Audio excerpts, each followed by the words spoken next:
എല്ലാവർക്കും നമസ്കാരം. ശരിക്കും പറഞ്ഞാൽ ഞാൻ ഉദ്ദേശിക്കുന്ന പോലെ വീഡിയോ ഇട്ടിട്ട് കുറച്ച് നാളുകളായി. ഇന്നത്തെ വീഡിയോയിൽ പറയുന്നത് എൻ്റെ ജീവിതത്തിൽ മൂന്നാറിനൊരു പ്രത്യേക സ്ഥാനമുണ്ട്. അതെന്താണെന്ന് ചോദിച്ചാൽ എനിക്കറിയില്ല. ഒരു പക്ഷേ എൻ്റെ അമ്മ തന്നെയായിരിക്കും. എൻ്റെ നാട് നെന്മാറയാണെങ്കിൽ പോലും കുട്ടിക്കാലത്ത് എൻ്റെ അമ്മ പറഞ്ഞിരുന്ന കഥകളിൽ പലതും ഈ പള്ളിവാസലും ചിത്തിരപുരവും കുഞ്ചിത്തണ്ണിയും തോക്കുപാറ എന്നിങ്ങനെയുള്ള സ്ഥലങ്ങളെല്ലാമായിരുന്നു. പല സ്ഥലങ്ങളും ഞാൻ കണ്ടിട്ടില്ലെങ്കിൽ പോലും പല പേരുകളും എനിക്ക് അത്രയധികം സുപരിചിതമാണ്. എനിക്ക് ചോറ് വാരിത്തരുമ്പോൾ അമ്മയുടെ കുട്ടിക്കാലത്തെക്കുറിച്ചും ഈ നാടിനെക്കുറിച്ചുമാണ്. വെലിച്ചാച്ചനും അക്കരെയുള്ള സ്ഥലവും രാമൻ എന്ന കുരങ്ങനും പെരുമാടും എന്നിങ്ങനെ നീണ്ടു കിടക്കുകയാണ് എൻ്റെ അമ്മയുടെ കഥകളിലെ കഥാപാത്രങ്ങൾ. പണ്ട് സാമ്പത്തിക ഭദ്രത കുറവുള്ളവർക്ക് പള്ളിവാസൽ പള്ളിയിൽ നിന്നും ആടുകളെ കൊടുത്തിരുന്നു. അമ്മയുടെ അപ്പം ഗവൺമെൻറ് ഉദ്യോഗസ്ഥനായതുകൊണ്ട് അമ്മയ്ക്ക് ആടിന് കിട്ടിയില്ല. പള്ളിവാസലിന് താഴെയുള്ള മുതിരപ്പെരിയാർ ആറ് കടന്നു വേണം അക്കരെയുള്ള സ്ഥലത്തേക്ക് പോകാൻ. ഇങ്ങനെയുള്ള കാര്യങ്ങളൊക്കെ ഏതെങ്കിലും ഒരു വീഡിയോയിൽ ഞാൻ നിങ്ങളോട് പറയാം. മൂന്നാർ അല്ലെങ്കിൽ മൂന്നാറിൻ്റെ ചരിത്രത്തിന് കേരളത്തിൽ അത്രമാത്രം പ്രാധാന്യം ഉണ്ടായിരുന്നു. ഒരു തോട്ടം മേഖലയായിരുന്നിട്ട് പോലും കേരളത്തിൽ ഏറ്റവും കൂടുതൽ പുരോഗതി ഉണ്ടായിരുന്നത് മൂന്നാറിനാണെന്നുള്ളത്, അല്ലെങ്കിൽ ഹൈ റേഞ്ചിനാണെന്നുള്ള കാര്യം നിങ്ങൾക്ക് എത്ര പേർക്കറിയാം? മൂന്നാറിലേക്കുള്ള ബ്രിട്ടീഷുകാരുടെ കടന്നുകയറ്റത്തെക്കുറിച്ച് പറയുന്നത്, അതായത് ടിപ്പു സുൽത്താൻ്റെ പടയോട്ട കാലം, കോലത്തുനാട് രാജാക്കന്മാരുടെ നിർദ്ദേശപ്രകാരം ടിപ്പു സുൽത്താനും സൈന്യവും തിരുവിതാംകൂറിനെ ആക്രമിക്കാനായി എത്തി. പക്ഷേ തിരുവിതാംകൂറിന് ടിപ്പുവിനെ എതിർക്കാനായി ബ്രിട്ടീഷുകാരുടെ സഹായം ആവശ്യമായി വന്നു. തിരുവിതാംകൂറിനെ സഹായിക്കാനായി വെല്ലിംഗ്ടൺ പ്രഭുവായ കേണൽ ആർത്തർ വെല്ലസ്ലി മധുരയിൽ നിന്നും ബ്രിട്ടീഷ് സൈന്യത്തെ നയിച്ച് കമ്പം തേനി വഴി മൂന്നാറിലെത്തി. ആ കാരണത്താൽ മൂന്നാറിലെത്തിയ ആദ്യത്തെ വെള്ളക്കാരൻ ഇദ്ദേഹമാണെന്ന് പറയപ്പെടുന്നു. 1640 ആദ്യത്തെ പ്രസിഡൻസിയായ മദ്രാസ് പ്രസിഡൻസി രൂപീകരിച്ചതോടുകൂടി സൗത്ത് ഇന്ത്യയിൽ ബ്രിട്ടീഷുകാരുടെ സാന്നിധ്യം കൂടിക്കൊണ്ടിരുന്നു.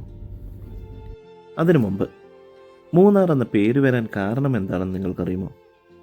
1817 മദ്രാസ് ആർമിയിലെ ലഫ്റ്റനന്റ്മാരായ ബെഞ്ചമിൻ സോയിൻവാർഡും പീറ്റർ ഐക്കോണറും ചേർന്ന് ത്രിഗണോമെട്രിക് സർവേക്കായി ഈ കുന്നുകളിലേക്ക് യാത്ര നടത്തി. കൊച്ചിക്കും മധുരയ്ക്കും ഇടയിലുള്ള പരിവേഷണം ചെയ്യപ്പെടാത്ത രാജ്യത്തിൻ്റെ ഭൂപടം തയ്യാറാക്കുക എന്നതായിരുന്നു ഉത്തരവാദിത്തം. വാർഡും അദ്ദേഹത്തിൻ്റെ സഹായി ലഫ്റ്റനന്റ് ഐർഹോണും ചേർന്ന് പെരിയാറിനെ പിന്തുടർന്ന് പശ്ചിമഘട്ടത്തിലേക്ക് പോയി. അങ്ങനെ ബെഞ്ചമിൻ സോയിൻവാർഡ് ഈ ഭൂപ്രദേശത്തിൻ്റെ ആദ്യ സർവേ നടത്തി. അവരുടെ ആദ്യ ക്യാമ്പ് 6000 അടി ഉയരത്തിലുള്ള ഒരു പരന്ന മുനമ്പിലായിരുന്നു. പിന്നീടത് ടോപ്പ് സ്റ്റേഷൻ എന്നറിയപ്പെട്ടു. അടുത്ത ക്യാമ്പ് അവർ സ്ഥാപിച്ചത് ഈ 3 നദികൾ സംഗമിക്കുന്ന സ്ഥലത്തായിരുന്നു. മുതിരപ്പുഴ, നല്ലതണ്ണി, കുണ്ടള ഇവ സംഗമിക്കുന്ന സ്ഥലത്തെ ബ്രിട്ടീഷ് മാപ്പിൽ 3 ആറുകളായി രേഖപ്പെടുത്തി. സർവേ ഓഫ് ഇന്ത്യ മാപ്പിംഗ് സിസ്റ്റത്തിൽ ബ്രിട്ടീഷുകാർ നദികളെയും പുഴകളെയും റെപ്രസെൻ്റ് ചെയ്തിരുന്നത് ആർ എന്ന ഇംഗ്ലീഷ് അക്ഷരം ഉപയോഗിച്ചിട്ടായിരുന്നു. ആർ എന്നാൽ റിവർ ഒഴുകുന്നു എന്നാണ് മാപ്പിൽ സൂചിപ്പിക്കുന്നത്. കാലക്രമേണ ആളുകൾ ഈ 3 അക്ഷരത്തെ കൂട്ടി വായിച്ചു. അങ്ങനെ ഈ പ്രദേശത്തിന് മൂന്നാർ എന്ന വിളിപ്പേരും കിട്ടി. അതുമാത്രമല്ല, കേരളത്തിലും തമിഴ്നാട്ടിലും ആർ എന്നത് പുഴകളെയും നദികളെയും പ്രതിനിധീകരിക്കുന്ന ഒരു പേരായി അറിയപ്പെടാൻ തുടങ്ങി. 1817 ഈ മൂന്നാർ കുന്നുകൾക്കിടയിലൂടെ കോയമ്പത്തൂരിലേക്ക് ഒരു കാളവണ്ടി പാത കടന്നുപോയിരുന്നുവെന്ന് മദ്രാസ് ആർമി ലഫ്റ്റനന്റ് കേണലിൻ്റെ ഡയറിയിൽ പറയുന്നുണ്ട്. കാലക്രമേണ ഈ കുന്നുകൾ തിരുവിതാംകൂറിലേക്ക് തുണിത്തരങ്ങൾ കൊണ്ടുവന്ന് വെറ്റില കടത്തുന്ന വ്യാപാരികളുടെ ഒരു പതിവ് പാതയായി മാറി. ഏകദേശം 50 വർഷമായപ്പോഴേക്കും, അതായത് 1862 മദ്രാസ് ഇൻഫൻട്രിയിലെ ബ്രിട്ടീഷ് ഇന്ത്യൻ ആർമി ഓഫീസറായ ജനറൽ ഡഗ്ലസ് ഹാമിൽട്ടനെ അന്നത്തെ മദ്രാസ് ഗവർണറായ സർ ചാൾസ് ട്രൈവാലിയൻ ഈ കുന്നുകളിൽ സൈനികർക്ക് അനുയോജ്യമായ സ്ഥലങ്ങൾ കണ്ടെത്താനായി ചുമതലയേൽപ്പിച്ചു. ആ 2 പേരടങ്ങുന്ന ഒരു കമ്മീഷൻ ഈ കുന്നുകളിലെ ഉയർന്ന പ്രദേശങ്ങളെല്ലാം തിരുവിതാംകൂറിൽ പെട്ടതാണെന്നും മദ്രാസ് പ്രസിഡൻസിയുടെ ഭാഗമല്ലെന്നും സ്ഥിരീകരിച്ചു.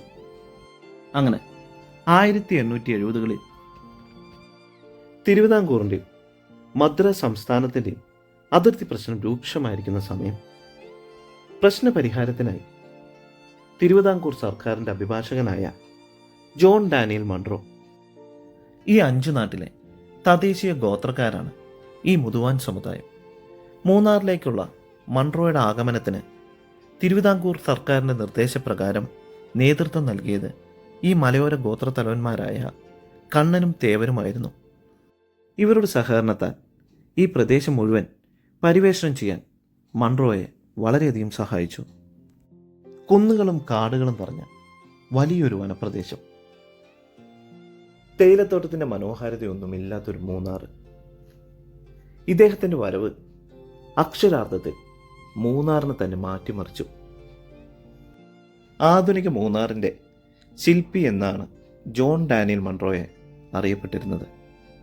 മൂന്നാറിൻ്റെ ഭംഗിയും കാലാവസ്ഥയും തങ്ങളുടെ കാലാവസ്ഥയ്ക്ക് അല്ലെങ്കിൽ തങ്ങളുടെ രാജ്യത്തിൻ്റെ കാലാവസ്ഥയ്ക്ക് അനുകൂലമാണെന്ന് തിരിച്ചറിഞ്ഞ ഇദ്ദേഹം ഈ വിവരം ബ്രിട്ടീഷ് പ്രസിഡൻസിയിൽ അറിയിച്ചു. തുടർന്ന് മദ്രാസിൽ നിന്നും ICS ഓഫീസറായ ഹെൻറി ഗബ്രിയൽ ടർണറിനെയും AW ടർണറിനെയും ഒരു ഷൂട്ടിംഗ് പരിവേഷണത്തിനായി മൂന്നാറിലെത്തിച്ചു. അതുപോലെ തന്നെ ഒരു രഹസ്യാന്വേഷണ പരിവേഷകനായി ഏവ് ടർണറിനെയും മൂന്നാറിലേക്ക് കൊണ്ടുവന്നു. അങ്ങനെ അവർ north Travancore land planning and agriculture society ആരംഭിച്ചു. സിങ്കോണയും ഭൂമും പ്രയോജനപ്പെടുത്തുക എന്നതായിരുന്നു അവരുടെ പ്രധാന ലക്ഷ്യം. പിന്നീട് അവർ ബ്രിട്ടീഷ് പ്രസിഡൻസിയുടെ അറിവോടുകൂടി പൂഞ്ഞാർ രാജവംശത്തിൻ്റെ അധീനതയിലുള്ള 1,36,600 ഏക്കർ വരുന്ന 7 മലൈ കുന്നുകൾ അല്ലെങ്കിൽ 7 ഹിൽസ് പാട്ടത്തിനെടുത്തു. വർഷത്തിൽ 2,000 രൂപയും പിന്നെ സെക്യൂരിറ്റി ഡെപ്പോസിറ്റായി 3,000 രൂപയും നൽകി. പിന്നീട് അവരുടെ കാലാവസ്ഥയ്ക്ക് അനുകൂലമായി വളരുന്ന പച്ചക്കറികളും പഴവർഗ്ഗങ്ങളും കൃഷി ചെയ്യാൻ തുടങ്ങി. തോട്ടങ്ങൾ സ്ഥാപിക്കുന്നതിൽ ഗോത്രത്തലവന്മാരുടെ പങ്ക് വിലമതിക്കാൻ കഴിയാത്തതിനപ്പുറമായതിനാൽ ജോൺ ഡാനിയൽ മൺറോ ഗോത്രത്തലവന്മാരുടെ പേരുകളായ കണ്ണനും തേവരും ചേർത്തി കണ്ണൻ ദേവൻ ഹിൽസ് എന്ന് പേര് നൽകുകയും ചെയ്തു. ഈ 7 മലൈ ഹിൽസിലേക്ക് തേയിലച്ചെടികളുടെ വരവിനെക്കുറിച്ച് പറയുന്നത് ഇങ്ങനെയാണ്. ചൈനയിൽ നിന്നും ടൺ കണക്കിന് തേയിലകൾ വാങ്ങി ലോകത്തിൻ്റെ പല ഭാഗത്തും വിതരണം ചെയ്യുക എന്നതായിരുന്നു ബ്രിട്ടീഷ് ഗവൺമെൻറ്റിൻ്റെ പ്രധാന വരുമാന മാർഗം. 1773 ബോസ്റ്റൺ ടീ പാർട്ടിയെ തുടർന്ന് ബ്രിട്ടീഷ് ഗവൺമെൻറ്റിന് കടുത്ത സാമ്പത്തിക നഷ്ടം നേരിടേണ്ടി വന്നു. പിന്നീട് അവർ വരുമാന മാർഗത്തിനായി ലക്ഷ്യമാക്കിയിരുന്നത് ബംഗ്ലാദേശും പാകിസ്ഥാനും അഫ്ഗാനിസ്ഥാനും അടങ്ങിയിട്ടുള്ള ഭാരതത്തിലേക്കും ശ്രീലങ്കയിലേക്കുമായി മാറി. ചൈനയിൽ നിന്നും തേയില വാങ്ങുന്നതിനേക്കാൾ നല്ലത് സ്വന്തമായി തേയില ഉൽപ്പാദിപ്പിക്കുക എന്നതായിരുന്നു. ആ ലക്ഷ്യത്തിലേക്കുള്ള തിരച്ചിലിനൊടുവിൽ ആദ്യമായി സിലോണിൽ തേയില കൃഷി ആരംഭിച്ചു. ഇന്ത്യയിൽ ആസാമിലെ കാലാവസ്ഥയും തേയില കൃഷിക്ക് അനുയോജ്യമാണെന്ന് തിരിച്ചറിഞ്ഞതിനാൽ പിന്നീട് അവർ ആസാമിലേക്കും തേയില കൃഷി വ്യാപിപ്പിച്ചു. ഈ 7 മലൈ ഹിൽസിൽ മണ്ണും കാലാവസ്ഥയും തേയില കൃഷിക്ക് അനുയോജ്യമാണെന്ന് തിരിച്ചറിഞ്ഞിട്ടും വ്യാവസായികമായി കൃഷി ചെയ്യാൻ പെട്ടെന്നാരും വന്നില്ല. അങ്ങനെയിരിക്കെ 1880 യൂറോപ്യൻ പ്ലാനറായ AH ഷാർപ്പ് എന്ന വ്യക്തി പാർവതി മലയിൽ 50 ഏക്കറോളം സ്ഥലത്ത് ഇറക്കുമതി ചെയ്ത തേയില നട്ടു. തേയിലച്ചെടികൾ 100 മേനി വിളവ് നൽകുകയും ചെയ്തു. 1879 തമ്പി ടർണർ ദേവികുളത്തെ ഒരു താലൂക്ക് ആസ്ഥാനമായി പ്രഖ്യാപിച്ചു. കുറച്ച് വർഷങ്ങൾക്ക് ശേഷം സൊസൈറ്റിക്ക് കടുത്ത സാമ്പത്തിക പ്രതിസന്ധി നേരിടേണ്ടി വന്നു. തോട്ടങ്ങളെല്ലാം വിൽക്കാനുള്ള തീരുമാനത്തിലെത്തി. ആ കാരണത്താൽ ഹെൻറി ടർണർ മദ്രാസിലേക്ക് മടങ്ങുകയാണ്. ഈ ഭൂമികളെല്ലാം ഏറ്റെടുക്കാനുള്ള ആളുകളെ അന്വേഷിച്ച്. അങ്ങനെയാണ് Baron George Otto von Rosenberg എന്ന ഒരു കമ്പനിയുമായി കരാറിൽ ഒപ്പിടുന്നത്. അങ്ങനെ ടർണർമാരിൽ ഒരാൾ ബാരൻ ജോർജിൻ്റെ സഹോദരിയെ വിവാഹം കഴിച്ചു. 1881 ഹെൻറി ടർണർ സിലോണിൽ നിന്നും ഒരു പ്ലാന്ററായ ജോൺ പെയിനിനെ കൊണ്ടുവന്നു. ഹൈ റേഞ്ചിലെ പന്നിയാറിൽ 700 ഏക്കർ സ്ഥലത്ത് ജോൺ പെയിൻ ടർണേഴ്സിനായി കാപ്പി കൃഷിയുടെ മേൽനോട്ടം വഹിച്ചു. കാപ്പിച്ചെടികൾ വളർന്ന് പന്തലിച്ചു. പിന്നീട് ഈ എസ്റ്റേറ്റിന് ടർണേഴ്സ് ടാലിയാർ എന്നറിയപ്പെട്ടു. ജോൺ പെയിൻ തൻ്റെ സഹപ്ലാന്റർമാർക്ക് തോട്ടമേഖലയെക്കുറിച്ചുള്ള തൻ്റെ അറിവുകൾ പകർന്നു നൽകി.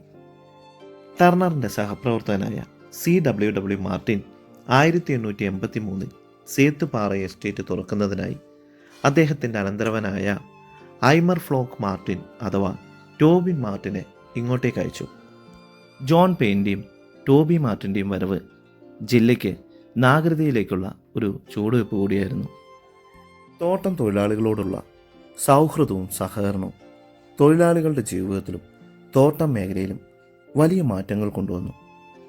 അങ്ങനെ റോഡുകൾ ട്രേസ് ചെയ്യുകയും 1888 ആനപ്പാതകളിലൂടെ പുതിയ റോഡുകൾ നിർമ്മിക്കുകയും ചെയ്തു. ദേവികുളം മുതൽ പെരിയ കനാൽ വരെ പേസ് കെട്ട് എന്നൊരു റൈഡിംഗ് റോഡും അദ്ദേഹം വെട്ടിത്തെളിക്കുകയുണ്ടായി. ക്ലാരിഡ്ജും ടോബി മാർട്ടിനും ടോപ്പ് സ്റ്റേഷനിൽ നിന്നും ബോട്ടം സ്റ്റേഷനായ ബോഡി നായ്ക്കന്നൂരിലേക്ക് പോകുന്ന വഴി കൊരങ്ങണിയിലിറങ്ങി. അവിടെ വെച്ച് ഗ്രാമത്തലവനായ സുപ്പൻ ചെട്ടിയാരെ കണ്ടുമുട്ടിയത്. അരിയും മറ്റു സാധനങ്ങളും തലയിൽ കയറ്റി ടോപ്പ് സ്റ്റേഷനിലെത്തിക്കാനും സിങ്കോണ, പുറന്തുലി മറ്റു ഉൽപ്പന്നങ്ങൾ കൊരങ്ങണിയിലേക്ക് എത്തിക്കുന്നതിനായി അവർ ഒരു വ്യാപാര കരാറുണ്ടാക്കി. താമസിക്കാതെ കാളവണ്ടിയും കഴുതകളും പോണികളും സഹായത്തിനായി കൊണ്ടുവന്നു. അങ്ങനെ സുപ്പൻ ചെട്ടിയാരും വളർന്നു. AS അലിഗൻ ചെട്ടി ആൻഡ് സൺസ് എന്ന കമ്പനിയായി മാറുകയും ചെയ്തു. 1892 ദേവികുളത്ത് ആദ്യത്തെ പോസ്റ്റ് ഓഫീസ് സ്ഥാപിച്ചു. മറ്റൊരു പ്രധാന സംഭവം തലയാർ എസ്റ്റേറ്റിൽ ചൈനക്കാരനായ ജോൺ അജുവിൻ്റെ വരവായിരുന്നു. നീലഗിരിയിലെ തേയിലത്തോട്ട കൃഷിക്ക് അതുപോലെ തന്നെ നിർമ്മാണത്തിനും ഉപദേശം നൽകുന്നതിനായി ഈസ്റ്റ് ഇന്ത്യ കമ്പനി കൊണ്ടുവന്ന 6 ചൈനക്കാരിൽ ഒരാളായിരുന്നു ഈ ജോൺ അജു. 3 എസ്റ്റേറ്റ് മാനേജർമാരുടെ ബംഗ്ലാവിന് ചുറ്റുമുള്ള 13 ഏക്കർ മാത്രം വിസ്തൃതി വരുന്ന ഒരു ചെറിയൊരു തോട്ടം. ഇതിൻ്റെ മുഴുവൻ മേൽനോട്ടവും ജോൺ അജുവിൻ്റെ നേതൃത്വത്തിലായിരുന്നു. അതിനാൽ ഈ തോട്ടത്തെ ചൈനമാൻ ഫീൽഡ് എന്നാണ് അറിയപ്പെട്ടിരുന്നത്. ജോൺ അജുവിൻ്റെ മകൻ പിന്നീട് തലയാർ എസ്റ്റേറ്റിനടുത്തുള്ള വയൽക്കടവ് എന്ന എസ്റ്റേറ്റ് സ്വന്തമാക്കുകയും ചെയ്തു. 1894 ആയപ്പോഴേക്കും ചെറുകിട 26 എസ്റ്റേറ്റുകൾ സൊസൈറ്റിയുടെ ഭൂമിയിൽ പ്രവർത്തിച്ചിരുന്നു. എന്നാൽ സൊസൈറ്റിക്ക് കടുത്ത സാമ്പത്തിക ബുദ്ധിമുട്ട് നേരിടേണ്ടി വന്നതിനാൽ ബ്രിട്ടീഷ് ഇന്ത്യൻ പത്രങ്ങളിൽ തങ്ങളുടെ ഭൂമി വിൽക്കുന്നതിന് ഇന്ത്യയിലും ഇംഗ്ലണ്ടിലും വ്യാപകമായി പരസ്യം നൽകി. അങ്ങനെ UK ഗ്ലാസ്ഗോ ആസ്ഥാനമായുള്ള ഫിൻലെ ആൻഡ് മുയർ ഗ്രൂപ്പിൻ്റെ മറ്റ് അനുബന്ധ സ്ഥാപനങ്ങളുമായ Anglo American tea direct trading കമ്പനിയായ അമാൽഗോമേറ്റ് ടീ എസ്റ്റേറ്റ് കമ്പനിയുമായി സഹകരിച്ച് അവർ ഹൈറേഞ്ചിൽ 33 എസ്റ്റേറ്റുകളും ആനമലേസിൽ 9 എസ്റ്റേറ്റുകളും വാങ്ങിച്ചു. ഇടപാടുകൾ അന്തിമമാക്കാൻ ശ്രീലങ്കയിൽ നിന്നും ജെയിംസ് ഫിൻലെ മുയറും PR ബുക്കാനൻ, W മിൽനെ എന്നിവരോടൊപ്പം കമ്പനിയുടെ പുതിയ മാനേജറും അദ്ദേഹത്തിൻ്റെ നവവധുവായ ഇസബൽ മെയ് എലീനറും ഇന്ത്യയിൽ തൂത്തുക്കുടി തുറമുഖത്തെത്തി. 1894 ഡിസംബർ 17 മുതൽ 1895 ജനുവരി 5 വരെയുള്ള 19 ദിവസത്തെ യാത്രയെക്കുറിച്ച് ജെയിംസ് മുയറിൻ്റെ രേഖകളിൽ പറയുന്നത് നല്ല രസകരമായൊരു കഥയാണ്. എൻ്റെ അടുത്ത വീഡിയോയിൽ ഇതിനെക്കുറിച്ചുള്ള കഥ ഞാൻ പറയുന്നതാണ്. അതിവേഗം തേയില കൃഷി പുരോഗതിയിലേക്ക് കടന്നുകൊണ്ടിരുന്നു. തമിഴ്നാട്ടിൽ നിന്നും ധാരാളം തൊഴിലാളികളെ ബ്രിട്ടീഷുകാർ ഇവിടേക്ക് കൊണ്ടുവന്നു. 1897 കണ്ണൻദേവൻ ഹിൽസ് പ്രൈവറ്റ് ലിമിറ്റഡ് എന്ന കമ്പനി രൂപീകരിച്ചു. തേയില വ്യാപാരം ശക്തിയായതോടെ കാളവണ്ടിയും കുതിരവണ്ടിയൊന്നും മതിയാവില്ലെന്ന് മനസ്സിലായ അവർ റോപ്പ് വേ എന്ന പുതിയൊരു സംവിധാനം കൊണ്ടുവന്നു. 1895 ജനുവരി 1 മിസ്റ്റർ പെയിൻ തൻ്റെ സമയത്തിൻ്റെ ഒരു ഭാഗം സൊസൈറ്റിക്ക് നൽകാമെന്ന് ജോലിയുടെ മേൽനോട്ടം മുഴുവൻ വഹിക്കാമെന്നും ഒരു വ്യവസ്ഥ ചെയ്തു. മിസ്റ്റർ ഗ്രിഗ് റോഡുകൾ വേഗത്തിലാക്കുന്നതിനായി സർ ജോണിനോടും മിസ്റ്റർ മിൽനെയോടും നിരവധി തവണ സംഭാഷണങ്ങൾ നടത്തി. സൊസൈറ്റിയുടെ തോട്ടങ്ങൾക്കിടയിലൂടെയുള്ള പ്രധാന റോഡ് നിർമ്മിക്കുന്നതിനായി മിസ്റ്റർ ഗ്രിഗ് ശക്തമായി ഉന്നയിച്ചു. കൂടാതെ സൊസൈറ്റിയുടെ അതിർത്തിയിൽ നിന്നും കൊച്ചിയിലേക്ക് പോകുന്ന പടിഞ്ഞാറ് ഭാഗത്തേക്കുള്ള റോഡ് തുറക്കുന്നതിന് തിരുവിതാംകൂർ സർക്കാരിൽ നിന്നും തുക തിരിച്ചു പിടിക്കാൻ അദ്ദേഹം നിർദ്ദേശിച്ചു. സൊസൈറ്റിയുടെ ഉൽപ്പന്നങ്ങൾ കൊണ്ടുപോകുന്നതിന് ഏറ്റവും അടുത്ത ഷിപ്പിംഗ് തുറമുഖം കൊച്ചിയാണെന്ന് മനസ്സിലാക്കിയ അദ്ദേഹം ഈ പാത എത്രയും വേഗം ഗതാഗത യോഗ്യമാക്കാൻ നിർദ്ദേശിച്ചു. സിലോണിൽ നിന്നെത്തിയ ജനറൽ മാനേജറായ വില്ലി മിൽനെ ടോബി മാർട്ടിൻ്റെ സഹായത്തോടെ 500 കാളകളുടെ ഒരു കൂട്ടത്തെ വളർത്തി. അതുപോലെ ബ്രിട്ടീഷുകാർ അവർക്കും അവരുടെ ഭാര്യമാർക്കും സഞ്ചരിക്കുന്നതിനായി ധാരാളം കുതിരകളെ ഈ എസ്റ്റേറ്റിൻ്റെ ഒരു ഭാഗത്ത് വളർത്തിയിരുന്നു. അതിനായി ഇംഗ്ലണ്ടിൽ നിന്ന് എത്തിച്ച മൃഗ ഡോക്ടറായ ബുള്ളോക്കി ബിൻലിയെ ഇതിൻ്റെ ചുമതലകൾ ഏൽപ്പിക്കുകയും ചെയ്തു. അങ്ങനെ 1899 മിസ്റ്റർ മിൽനെ സിലോണിലേക്ക് തിരിച്ചു പോയപ്പോൾ എച്ച് ലൈബോൺ ഡേവിഡ്സൺ ജനറൽ മാനേജറായി ചുമതലയേറ്റു. അങ്ങനെ തേയില കൃഷിക്ക് കൂടുതൽ പ്രാധാന്യം നൽകുകയും എല്ലാ എസ്റ്റേറ്റുകൾക്കിടയിലും അദ്ദേഹം ടെലിഫോൺ ആശയവിനിമയം സ്ഥാപിക്കുകയും ചെയ്തു. പിന്നെ മൂന്നാറിൽ നിന്നും ചിറ്റാവൂർ എസ്റ്റേറ്റിലേക്കും ടോപ്പ് സ്റ്റേഷനിലേക്കും പോകുന്ന കുണ്ടേൽ താഴ്വരയുടെ ഇരുവശത്തുമുള്ള എസ്റ്റേറ്റുകൾ റോഡ് വിഭജനത്തിനായി രേഖകൾ തയ്യാറാക്കാൻ തീരുമാനിച്ചു. അങ്ങനെ ഗാർഡർ സഹോദരന്മാർക്ക് റോഡ് നിർമ്മിക്കാനുള്ള കരാർ ഏൽപ്പിക്കുകയും ചെയ്തു. അങ്ങനെ ചുരത്തിലൂടെ മുകളിലേക്കും താഴേക്കുമുള്ള ഗതാഗതം ഉറപ്പാക്കി. ടോപ്പ് സ്റ്റേഷനിൽ നിന്നും കോട്ടഗിരി ഗേറ്റിൻ്റെ ആരംഭം മുതൽ ബോട്ടം സ്റ്റേഷൻ വരെ റോപ്പ് വേ ആസൂത്രണം ചെയ്യുകയും ചെയ്തു. അങ്ങനെ ഗിഡിയാനും വില്യം കൊംബ്ലെയും ചേർന്ന് നിർമ്മാണ കരാർ ഏറ്റെടുക്കുകയും ചെയ്തു. പാറക്കെട്ടുകളും കുത്തനെയുള്ള പ്രദേശങ്ങളായതിനാലും അത് മാത്രമല്ല കാട്ടാനകളും ജോലിയിലെ പൊതു ഇടപെടലുകളും തടസ്സങ്ങളും എഞ്ചിനീയർമാർക്കും തൊഴിലാളികൾക്കും ബുദ്ധിമുട്ടുകൾ നേരിടേണ്ടി വന്നു. ഇതിന് കൂടെ പലർക്കും പനി ദുരന്തം വിതയ്ക്കുകയും ചെയ്തു. റോപ്പ് വേ പൂർത്തിയാക്കുന്നതിനായി മൂന്നാറിലേക്കുള്ള ഗതാഗതം വേഗത്തിലാക്കാൻ ഡേവിഡ്സൺ തീരുമാനിച്ചു. മൂന്നാറിൽ നിന്നും ടോപ്പ് സ്റ്റേഷൻ വരെയുള്ള റോഡിനരികിലൂടെ ഒരു മോണോറെയിൽ ട്രാം സ്ഥാപിക്കുകയും ചെയ്തു. റോഡിലൂടെ ഓടുന്നതിനായി ഒരു വലിയ ചക്രവും പാളത്തിലൂടെ ഓടുന്നതിനായി ഒരു ചെറിയ ചക്രവും ഒരു വലിയ പ്ലാറ്റ്ഫോമിൽ ഘടിപ്പിച്ച് കാളകൾ വലിച്ചുകൊണ്ടുപോയിരുന്നു. ഇട റോഡുകളിൽ പോണികളെയും ഉപയോഗിച്ചിരുന്നു. ഗതാഗതം ഏകദേശം 4 mph മുതൽ 6 mph വരെ വേഗത്തിലാക്കുകയും ചെയ്തു. ചായപ്പെട്ടികൾ പ്ലാറ്റ്ഫോമിൽ കയറ്റിവെക്കുകയും യാത്രക്കാർക്ക് ട്രാമും ഉപയോഗിക്കാമായിരുന്നു. 1900 കാലഘട്ടത്തിൽ വലിയ ആഘോഷത്തോടെ റോപ്പ് വേ തുറന്നുകൊടുത്തു. വർഷങ്ങളോളം മികച്ച സേവനം നൽകി. പെരിയാർ ഡാം സ്ക്രാച്ചിൽ നിന്ന് തുടങ്ങുന്ന 2.5 മൈൽ നീളവും 5000 അടി താഴ്ചയുമുള്ള ഈ റോപ്പ് വേ ഒരു മഹത്തായ അത്ഭുതകരമായ ഒരു സംഭവം എന്നാണ് ടോബി മാർട്ടിൻ ഇതിനെ വിശേഷിപ്പിച്ചിരിക്കുന്നത്. തേയിലപ്പെട്ടികൾ ടോപ്പ് സ്റ്റേഷനിൽ നിന്നും ബോട്ടം സ്റ്റേഷനിൽ എത്തിക്കഴിഞ്ഞാൽ പിന്നെ അവിടെ നിന്നും സുപ്പൻ ചെട്ടിയാർ കാളവണ്ടികളിൽ അമ്മയൻ നായ്ക്കുനൂർ റെയിൽവേ സ്റ്റേഷനിലെത്തിക്കും. പിന്നീട് അവിടെ നിന്നും തൂത്തുക്കുടി തുറമുഖം വഴി ലോകത്തിൻ്റെ പല ഭാഗത്തേക്കും തേയില കയറ്റി അയച്ചു. ബ്രിട്ടീഷുകാരുടെ സാന്നിധ്യത്തിലൂടെ മൂന്നാറിൻ്റെ തേയില ലോകത്തിൻ്റെ പല ഭാഗത്തും എത്തി. അങ്ങനെ 1901 PR ബുക്കനൻ ജനറൽ മാനേജറായി ചുമതലയേറ്റു. തോട്ടം മേഖലയ്ക്കും തൊഴിലാളികൾക്കുമിടയിൽ ഒരുപാട് മാറ്റങ്ങൾ കൊണ്ടുവന്നു. 1908 മോണോ റെയിലിന് പകരം 2 ഗേജ് ലൈറ്റ് സ്റ്റീം റെയിൽവേ നിർമ്മാണം തുടങ്ങുകയും ചെയ്തു. ട്രാക്കുകൾ പൂർത്തിയായ സ്ഥലത്തേക്ക് ട്രെയിനുകൾ അസംബിൾ ചെയ്യാനുള്ള വസ്തുക്കൾ ഇംഗ്ലണ്ടിൽ നിന്നും കൊണ്ടുവന്നു. 1909 റെയിൽവേ ഗതാഗതം തുറന്നു കൊടുക്കുകയും ചെയ്തു. അതിൽ 1-2 ക്ലാസ്സുകളിൽ താമസ സൗകര്യം വരെ ഉണ്ടായിരുന്നു എന്നാണ് പറയപ്പെടുന്നത്. റോപ്പ് വേക്കും മൂന്നാറിലെ ഫാക്ടറികൾക്കും വൈദ്യുതി നൽകുന്നതിനായി അദ്ദേഹം മൂന്നാർ വാലി ഇലക്ട്രിക് വർക്ക്സ് ആരംഭിച്ചു. ഇത് 6 മൈൽ ചുറ്റളവിലുള്ള 9 ഫാക്ടറികൾക്കും വൈദ്യുതി വിതരണം ചെയ്തു. തേയില നിർമ്മാണത്തിനായി വിതരണം ചെയ്ത ഇന്ത്യയിലെ ആദ്യത്തെ വൈദ്യുതോർജ്ജമാണിത്. കമ്പനി അങ്ങനെ ഒരു മിനി പവർ ഹൗസ് ചിത്തിരപുരത്തുള്ള പള്ളിവാസലിലും പെരിയ കനാലിലും സ്ഥാപിച്ചു. 200 കിലോ വാട്ട് വൈദ്യുതി അവർക്ക് ഉൽപ്പാദിപ്പിക്കാൻ കഴിഞ്ഞു. അങ്ങനെ 1924 വെള്ളപ്പൊക്കം മൂന്നാറിൻ്റെ ഉയർച്ചയെ പൂർണ്ണമായി നഷ്ടപ്പെടുത്തി. മൂന്നാറിലേക്കുള്ള റെയിൽ ഗതാഗതം മുഴുവനായും നഷ്ടപ്പെട്ടു പോയി. ഇന്ത്യയുടെ പല ഭാഗത്തും ബ്രിട്ടീഷുകാർക്കെതിരെ ശക്തമായ പ്രതിഷേധങ്ങൾ നടന്നുകൊണ്ടിരിക്കുന്നതുകൊണ്ടായിരിക്കാം, അല്ലെങ്കിൽ ഇനിയൊരു നിലനിൽപ്പ് ഇന്ത്യയിലില്ല എന്ന് മനസ്സിലാക്കിയതുകൊണ്ടായിരിക്കാം പിഞ്ചേഴ്സ് തീരുമാനിച്ചത് ഇനിയൊരു പുതിയ റെയിൽവേ മൂന്നാറിന് വേണ്ടെന്നുള്ള കാര്യം. അതിനുശേഷം അവർ 1925 പുതിയ റോപ്പ്വേയുടെ പണികൾ ആരംഭിച്ചു.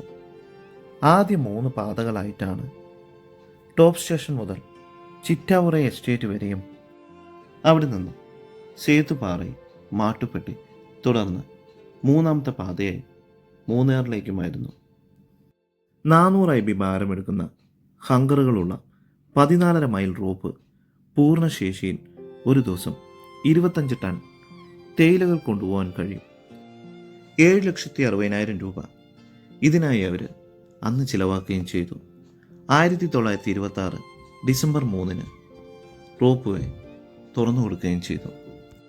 മോട്ടോർ ഗതാഗത യുഗം ചുവട് പിടിച്ചു തുടങ്ങിയപ്പോഴേക്കും 2ാം ലോക മഹായുദ്ധ കാലഘട്ടമായി മാറി. കാട്ട് റോഡുകളെല്ലാം പിന്നീട് ടാർ റോഡുകളായി മാറി. ആദ്യത്തെ കോയമ്പത്തൂരിലേക്കുള്ള വടക്കൻ ഔട്ട്ലെറ്റ് റോഡുകൾ നിലവിൽ വന്നു. 1928 ഉടമൽപേട്ടയിൽ നിന്ന് മൂന്നാറിലേക്ക് ഒരു ബസ് സർവീസ് ആരംഭിക്കുകയും ചെയ്തു. താമസിക്കാതെ തന്നെ മൂന്നാർ നേരിമംഗലം റോഡ് 1932 തുറന്നു കൊടുക്കുകയും ചെയ്തു. അങ്ങനെ ആശുപത്രികളും ഡിസ്പെൻസറികളും നിർമ്മിക്കപ്പെട്ടു. 4-5 എസ്റ്റേറ്റുകൾക്ക് ഒരു ഡോക്ടർ എന്ന നിലയിലും 200-ലധികം ടെലിഫോൺ സംവിധാനങ്ങളും 200 കിലോമീറ്ററോളം ടാർ റോഡുകളും 1963 സ്വിസ് സഹകരണത്തോടുകൂടി മാട്ടുപ്പെട്ടിയിൽ കന്നുകാലി പ്രജനന കേന്ദ്രവും നിലവിൽ വന്നു. അങ്ങനെ നീണ്ടുപോകുന്നു മൂന്നാറിൻ്റെ ചരിത്രം. അപ്പോൾ എൻ്റെ അടുത്ത വീഡിയോയിൽ കുറച്ചുകൂടി രസകരമായിരിക്കും.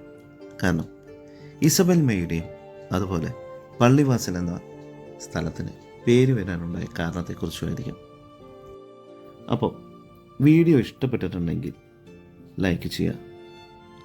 ഒരു നാടിൻ്റെ ചരിത്രത്തെക്കുറിച്ചായതുകൊണ്ട് ഷെയർ ചെയ്യുക. പിന്നെ ഇതുപോലുള്ള വീഡിയോസ് കേൾക്കാൻ ആഗ്രഹിക്കുന്നുണ്ടെങ്കിൽ സബ്സ്ക്രൈബ് ചെയ്യുക. ബെൽ ബട്ടൺ കൂടി അമർത്തിയാൽ മാത്രമേ പുതിയ വീഡിയോസ് നിങ്ങളിലേക്ക് എത്തുകയുള്ളൂ. താങ്ക്